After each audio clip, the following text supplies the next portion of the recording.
This is Dante Williams, and you're watching Dontaesboxingnation. It is Teddy Atlas, and we're watching Dontaesboxingnation. Keep watching, otherwise, you know. Dontaesboxingnation, what's going on, guys? You know, when Adrian the Problem Broner first came onto the scene and had his first HBO fight against Ponce de Leon, I was not impressed. And after that fight, I thought he was overrated. I thought he was very overrated. Then he had a couple more fights on HBO. He started to look better. He started to get first-round knockouts and a consecutive string of knockouts. Then he went into the fight against DeMarco Antonio. This was a real test. This was a real fight. In fact, Larry Merchant, who didn't like Adrian Broner, just like he doesn't like Floyd Mayweather, well, he compared the Antonio DeMarco fight to Mayweather versus Diego Corrales. It was that type of step up. It was a real test. And Adrian Broner, to my surprise, he passed that test with flying colors. Now, I had expected him to win that fight, but I didn't expect him to do it in that fashion. So when I seen him win that fight, that's when I started to take Adrian Broner a little bit more seriously. I started to think he was a serious player in the sport of boxing, okay? Then we move on to the Paulie Malignaggi fight. Now, in the Paulie Malignaggi fight, once again, he looked unimpressive. So I started to think, this is kind of weird. You know, one minute he looks great against Antonio DeMarco, who would seem like a better fighter at the time than Paulie Malignaggi. Then he looks terrible against Paulie. So I started to think maybe his kryptonite is just fighters that move around the ring. He'll do good with fighters coming forward. It's just fighters that move around the ring that will give him problems because Adrian Broner is a flat-footed fighter. He doesn't have the mobility that a Floyd Mayweather has. That was the inclination after watching the Malignaggi fight. Then we move on to the Marcos Maidana fight. Now, before the Marcos Maidana fight, I figured this is a tailor-made match for Adrian Broner. And I believe, regardless who wants to admit it now, I truly believe even a lot of you guys who hated Adrian Broner, even you guys believe deep down that Broner was going to beat Maidana. Because it looked like a typical boxer versus banger type matchup, right? I didn't see too many people saying Maidana is going to win this fight. I mean, there were some people saying it, but the masses of people were saying that Adrian Broner is going to win this fight. Some fans, they were even saying that Adrian Broner was cherry-picking Marcos Maidana. So that lets you know that they thought that this was an easy fight for Adrian Broner. I as well thought this was an easy fight for Adrian Broner. But it turned out Adrian Broner, he got exposed. He got hit with almost every single punch that Marcos Maidana threw. It wasn't just that wild-ass overhand right that was going over the shoulder roll or the Philly shell that Maidana was throwing, but also Maidana was catching Adrian Broner with perfect lead hooks.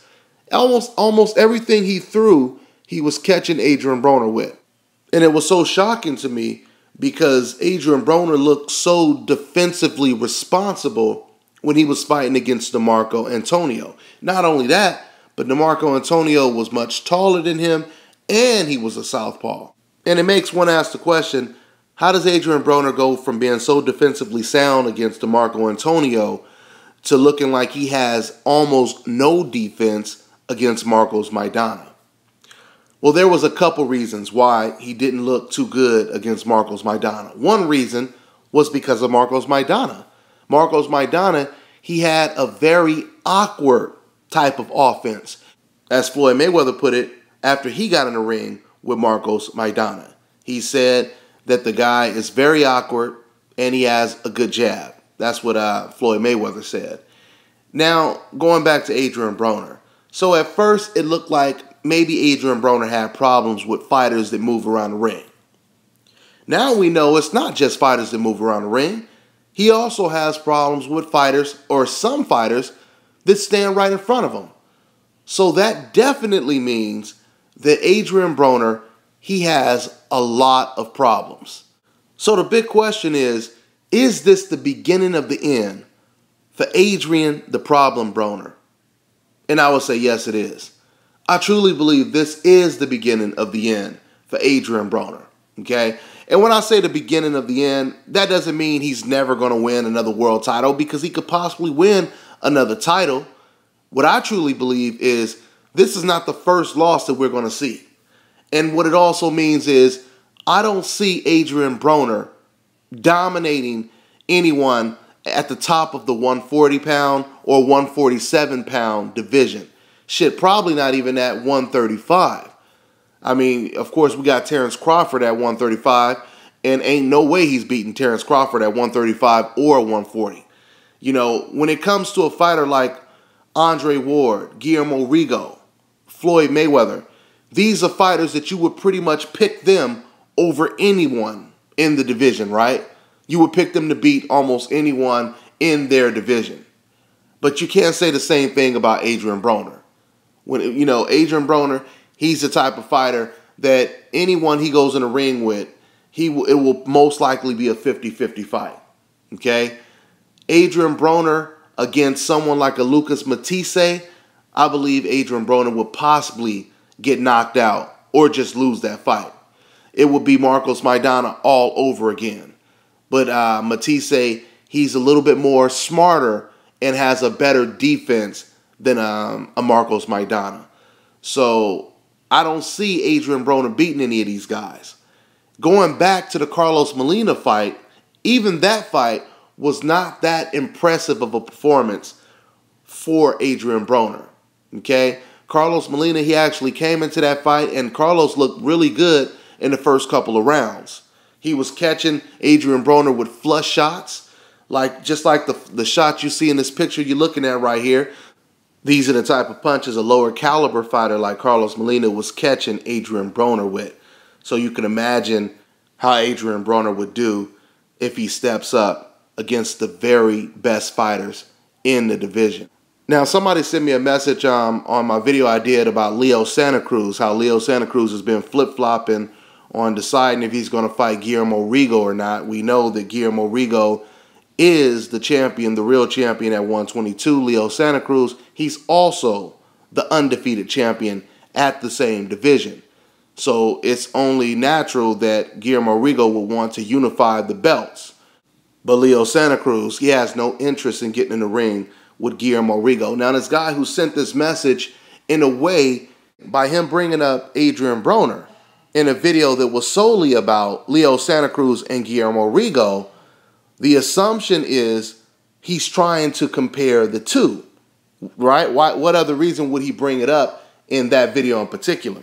Now, he was basically saying what a lot of people will say, which is Adrian Broner was calling out everybody. He was talking all this shit. He'll fight, you know, he'll fight this guy, he'll fight that guy, and all this other stuff.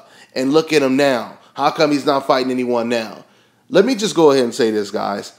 To Adrian Broner's defense, you guys have to keep in mind, first of all, Adrian Broner was eliminated from the playoffs when he lost to Marcos Maidana. Okay? We have to look at it this way. He was eliminated from the playoffs. All right? Marcos Maidana ended up going to the Super Bowl, and Adrian Broner ended up going home because he lost. Adrian Broner did what a real champion at heart is supposed to do. You get your ass whooped, you lose your title. What is the natural thing to do? Demand a rematch, right? This is what Adrian Broner did. This is what you are supposed to do when you lose your title. You get your ass whooped and you say, you know what? I'm coming back for my title. Marcos Maidana, he had bigger plans. He took on Floyd Mayweather. So because of that, Adrian Broner wasn't able to get his rematch. Now, as for Adrian Broner calling out everyone, when Adrian Broner was undefeated, I remember he called out Marquez, he called out Brandon Rios when he was undefeated, and he called out DeMarco Antonio, okay? Now, the only fighter that was willing to step to the plate was DeMarco Antonio, all right? So the point that I'm making is Adrian Broner, he has been a man of his word. He has called out fighters, and when they stepped up, he fought them. All right? And he ended up beating them, at least when it comes to DeMarco.